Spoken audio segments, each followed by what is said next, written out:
دیتے اور تاریخ یہ بھی بتاتی ہے کہ ہمیشہ کامیابی حق پر چلنے والوں کی ہوتی ہے۔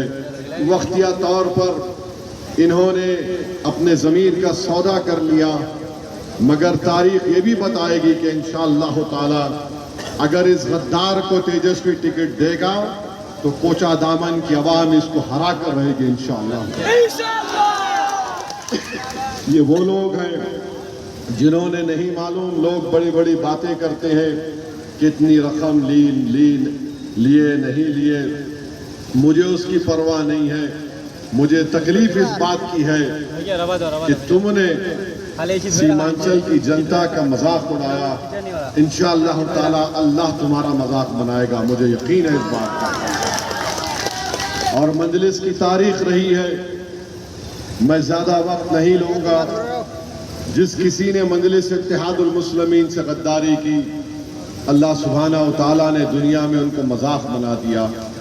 اور حد تو یہ ہے کہ مجلس کے نام پر جیتے اور آج گالی دیتے ہیں مجلس کو، اور جا کر دبئی میں ہوٹل کھولے، بریانی کی ہوٹل کھولے، اور ہمارے حیدرآباد کے کرکٹر کو لے کر گئے دکان ہوٹل کا افتتاح کرانے کے لیے، تو اس میر جعفر کو اتنی توفیق بھی نہیں ہوئی کہ کم سے کم ہوٹل کا نام حیدرآباد بریانی نہیں رکھتے، اس کو نام رکھ دیتے تیجسوی کی بریانی۔ اور ہم حیدرآباد میں کیا بولتے، ایک کہاوت ہے حیدرآباد میں کہ ماموں کی مٹھائی کی دکان پر نانا کی فاتحہ ہو گئی۔ تو یہ لوگ ایسے ہی ہیں، اگر کل کے دن کوئی بڑا خریدار مل جائے گا، کوئی بڑا بولی لگائے گا تو وہ بیچ دیں گے اپنے آپ کو، تم بیچو، مگر ہم مدینے والے کے نام پر بک چکے ہیں۔ ہم انشاءاللہ تعالی اللہ ہم کو بچا کر رکھے ایسے خریدنے والوں سے۔ ہم تو کلمہ پڑھ کر اپنی گردن کو اللہ کی راہ میں جھکا چکے ہیں۔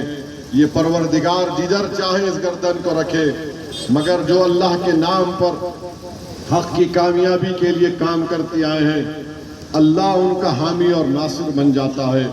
تو مجھے یقین ہے کہ انشاءاللہ تعالی اب کے بار کوچہ دامن سے انشاءاللہ تعالی مجلس اتحاد المسلمین کو، امیدوار کو ہم تمام مل کر ایک عظیم الشان کامیابی سے ہم ہمکنار کریں گے۔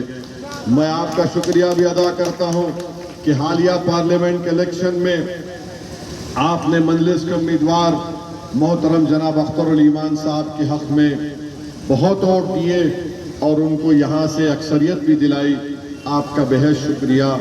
میں آپ کو یہ بھی بات بتانا چاہ رہا ہوں کہ اتنی تمام حرکتیں کرنے کے باوجود بھی اختر علی ایمان صاحب کے پاس آپ کے ذمہ دار لوگ آ کر نے کہا کہ آپ کیوں نہیں الائنس کر لیتے، اور انہوں نے شکایت کی کہ اسد الدین اویسی الائنس نہیں کرنا چاہتے، وہ اکیلے لیڈرشپ کرنا چاہتے ہیں۔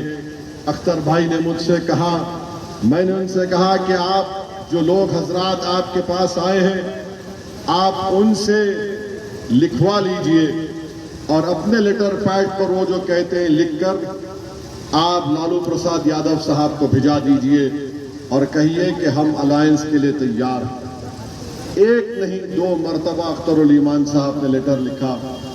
اس کے بعد ان کے بیٹے نے کہا کہ ہم کو نہیں معلوم، ہم کو نہیں بتایا گیا۔ مجھے افسوس ہوتا ہے کہ اگر جب میرے والد مرحوم زندہ تھے اور جب ان کی زندگی کے آخری ایام تھے، ہم کبھی بھی اپنے والد کی آنکھوں میں آنکھیں ڈال کر نہیں دیکھے۔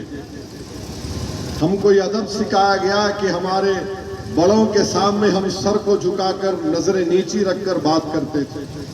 ہم کو یہ سکھایا گیا کہ اگر ہمارے بڑے کسی جگہ پر اگر لکیر کھینچ دیے تو ہم یہ سمجھتے تھے کہ ہمارے لیے حرف آخر ہے۔ مگر پہلی بار معلوم ہوا کہ ایک شخص جس نے اس پارٹی کو بنایا، اس کی زندگی میں اس کا بیٹا کہہ رہا ہے کہ باپ کو خط لکھنا کوئی معنی نہیں رکھتا، مجھے خط لکھنا چاہیے تھا۔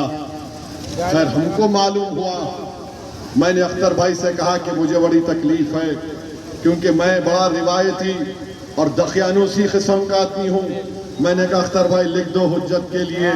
تو اختر بھائی نے کہا کہ سر مجھے چھوڑ دیجئے، میں خط بھی لکھوں گا اور اس کو اس طریقے سے پہنچاؤں گا کہ اس کی دھوم ساری دنیا میں سنائی دے گی. تو اختر علی مان صاحب نے خط میں لکھا کہ 6 سیٹ دے دو، 5 تو ہم جیتے تھے. اگر تم بن گئے مکھیہ منتری تو منتری نہیں چاہیے، ہم کو سیمانچل کا ڈیولپمنٹ چاہیے. ہمارے بھارت کے سمویدھان میں دفعہ 371 کے تحت سیمانچل ڈیولپمنٹ کونسل بناؤ. میرے بھائی ہم نے لکھ کر دے دیا. اب اس کے باوجود بھی یہ لوگ بکواس کرتے ہیں. تم نے ہمارے 4 MLAs کو توڑ لیا. مہاراشٹرا میں شیو سینا کو بی جے پی نے توڑ دیا، راشٹروادی کانگریس کو بی جے پی نے توڑ دیا. یہ تمام انڈیا الائنس کے پارٹی نے کہا کہ جمہوریت کا قتل ہو گیا، سمویدھان کمزور ہو رہا ہے. مگر جب ہمارے 4 MLAs کو لوٹ کر لے کر گئے تو جب کسی کی زبان سے نہیں نکلا کہ جمہوریت کا قتل ہو رہا ہے، سمویدھان کمزور ہو رہا ہے، ارے تم نے ڈاکوؤں کی طرح ان کو لوٹا، ان کو خرید کر لے کر گئے، تو تم میں اور بی جے پی میں کیا فرق ہے ہم کو بتاؤ. معلوم ایک ہی ہوا، چاہے بی جے پی ہو یا دوسری پارٹیاں ہو. میں ہمارے صدر اختر علی مان کی اس بات سے ذرا سا مختلف بات کروں گا کہ فرقہ پرست اور موقع پرست دونوں فرقہ پرست ہوتے ہیں. موقع پرست بھی فرقہ پرست ہوتا ہے، فرقہ پرست تو فرقہ پرست ہے. ان دونوں کی آنکھ میں یہ بات دشتی نہیں کہ آپ کی قیادت ابھرے سیمانچل میں. سب سے زیادہ تکلیف ان کو تھی کہ آخر کیا ہو گیا کہ بہار میں پہلی مرتبہ سیمانچل کے مسلمانوں نے متحدہ طور پر اپنی ایک سیاسی لیڈرشپ کو تیار کیا. تو ان کو تکلیف ہوئی، ان کی راتوں کی نیند خراب ہو گئی. وہ یہ دیکھ رہے تھے کہ مسلمان ان کا قیدی ہے، مسلمان ان کو چھوڑ کر نہیں جا سکتا. ہم ان کے مالک ہیں، ہم ان کے نیتا ہیں اور یہ ہمارے غلام ہیں. مگر مجلس نے کہہ دیا کہ ہم رب کریم کو ماننے والے ہیں، جو زمین و آسمان کا خالق ہے وہ ہمارا مالک ہے، اور ہم اس کے حبیب کے غلام ہیں. ہم کسی انسان کے غلام یا پارٹی کے غلام نہیں ہو سکتے. تو میرے عزیز دوستوں اور بزرگوں، اسی لیے مجلس سے نفرت کی جاتی ہے، اور ہم آپ کے درمیان میں آئے ہیں اور آتے رہیں گے انشاءاللہ تعالی.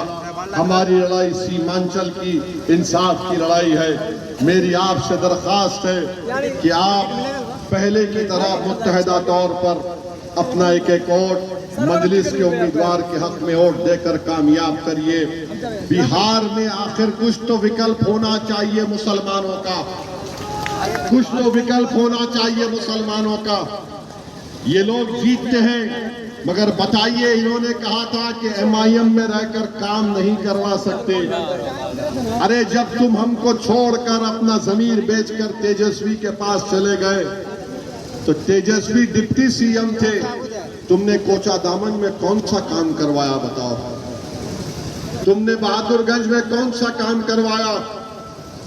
ایک اختر علی مان اپنی ویدھان سبھا میں 800 کروڑ کے کام شروع کروایا اور بہت سے کام پائے تکمیل کو بھی پہنچ گئے. تم صرف بکنے والے تھے، اختر علی مان بکنے والا نہیں تھا. میں سلام کرتا ہوں کوچا دامن کی سرزمین کو، جس نے غیور اختر علی مان کو پیدا کیا، جس نے ظالموں کی دولت کو اپنے پیر پر رکھ کر ٹھکرا دیا اور آپ کا سودا نہیں کیا.